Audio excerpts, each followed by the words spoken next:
Hi, welcome to వేటి news. ముందుగా నిన్నటి కరెంట్ అఫైర్స్లోని 10వ ప్రశ్నకు సమాధానం. She research network in India ప్లాట్ఫామ్ను ఏ శాఖ ప్రారంభించింది? Option A UN women India, option B Niti Aayog, option C university grants commission, option D UNICEF.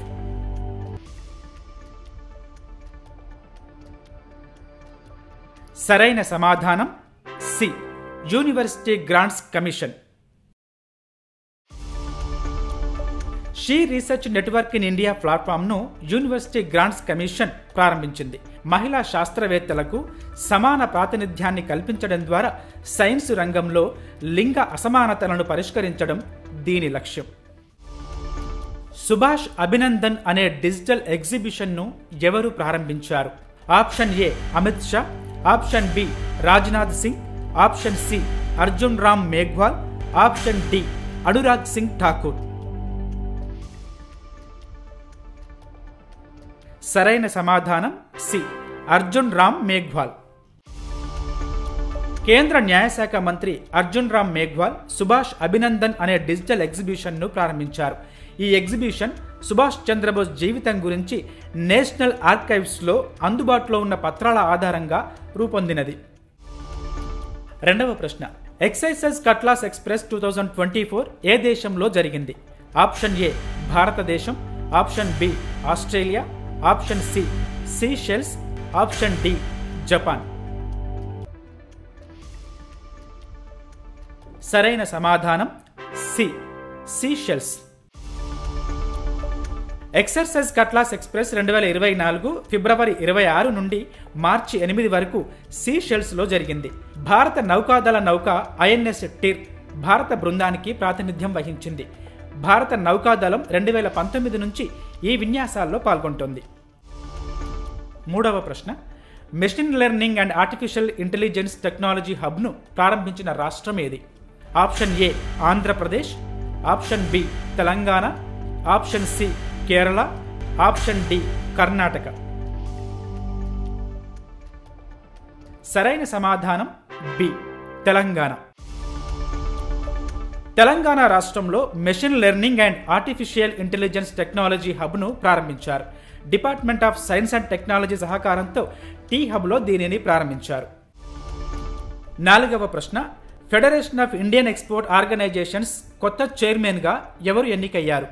Option A Ashwani Kumar, option B Subhash Kumar, option C Deepti Singh, option D Avinash Singh. సరైన సమాధానం A Ashwani Kumar. Federation of Indian export organisations కొత్త చైర్మన్గా అశ్వనీ కుమార్ ఎన్నికయ్యారు. Exports promotions organisations apex బాడీగా 1965లో దీనిని స్థాపించారు. దీని ప్రధాన కార్యాలయం ఢిల్లీలో ఉంది. ఐదవ ప్రశ్న, ఆసియాలో తొలి సర్టిఫైడ్ గ్రీన్ మున్సిపల్ బాండ్ను ఎవరు జారీ చేశారు? Option A Visakhapatnam municipal corporation, option B Vadodara municipal corporation, option C Patna municipal corporation, option D ఉత్తర ఢిల్లీ మున్సిపల్ కార్పొరేషన్.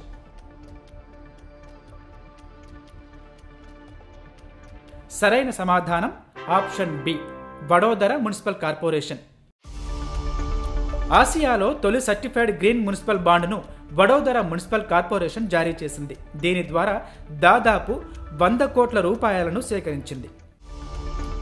ఆరవ ప్రశ్న, ఏ దేశంలో ఉన్న భారతీయ కార్మికుల కోసం లైఫ్ ప్రొటెక్షన్ ప్లాన్ అనే పథకాన్ని ప్రారంభించారు? Option A United Arab Emirates, option B Qatar, option C America, option D Canada.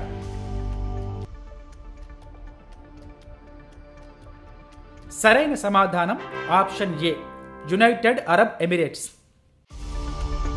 United Arab ఎమిరేట్స్లోని వివిధ ప్రాంతాల్లో పనిచేస్తున్న భారతీయ కార్మికుల సంక్షేమం కోసం లైఫ్ ప్రొటెక్షన్ ప్లాన్ అనే పథకాన్ని ప్రారంభించారు. ఈ పథకం కింద మరణించిన వారి కుటుంబీకులకు 8 లక్షల నుంచి 16 లక్షల రూపాయల వరకు బీమా అందిస్తారు. ఏడవ ప్రశ్న, కొచ్రాబ్ ఆశ్రమం ఏ రాష్ట్రంలో ఉంది?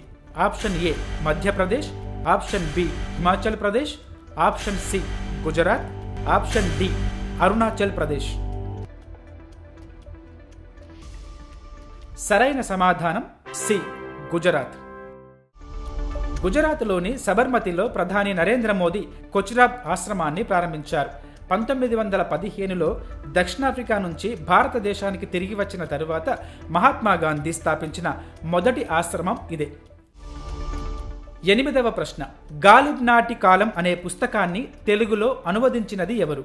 Option A R Satyamurthy, option B Kalyan Sharma, option C Anand Kumar, option D Nagaraju Surendra. సరైన సమాధానం ఆప్షన్ డి నాగరాజు సురేంద్ర. గాలిబ్ నాటి కాలం పుస్తకాన్ని డాక్టర్ నాగరాజు సురేంద్ర తెలుగులో అనువదించారు. ఇందుకు గాను ఆయనకు కేంద్ర సాహిత్య అకాడమీ బహుమతి లభించింది. ఈయన యలనాగా అనే కలం పేరుతో అనేక రచనలు చేశారు. 9వ ప్రశ్న. ఫిబ్రవరి నెలలో ఐసీసీ పురుషుల ప్లేయర్ ఆఫ్ ది మంత్ అవార్డును ఎవరు గెలుచుకున్నారు? Option A Rohit Sharma, option B Joe Root, option C David Warner, option D Yashasvi Jaiswal. సరైన సమాధానం డి యశస్వి జైస్వాల్. భారత ఓపెనర్ యశస్వి జైస్వాల్ ఫిబ్రవరి నెలలో ఐసీసీ పురుషుల ప్లేయర్ ఆఫ్ ది మంత్ అవార్డును గెలుచుకున్నారు. ఇక women's player of the month అవార్డును ఆస్ట్రేలియాకు చెందిన అన్నాబెల్ సదర్లాండ్కు లభించింది. 10వ ప్రశ్న. Khelo India rising talent identification కార్యక్రమాన్ని ఎక్కడ ప్రారంభించారు? Option A Bhopal, option B New Delhi, option C Chandigarh, option D Lucknow. మీ పరీక్షలకు ఉపయోగపడే కరెంట్ అఫైర్స్ ను ప్రతిరోజు సాయంత్రం 7 గంటలకు మీకు అందిస్తుంది వేటు న్యూస్ యాప్. ఖచ్చితమైన వార్తలతో ఎప్పటికప్పుడు మిమ్మల్ని అప్డేట్ గా ఉంచుతూ మిమ్మల్ని టాప్ లో నిలబెడుతుంది. అందుకే ఇప్పుడే మీ ఫోన్లో ఇన్స్టాల్ చేసుకోండి వేటు న్యూస్ యాప్.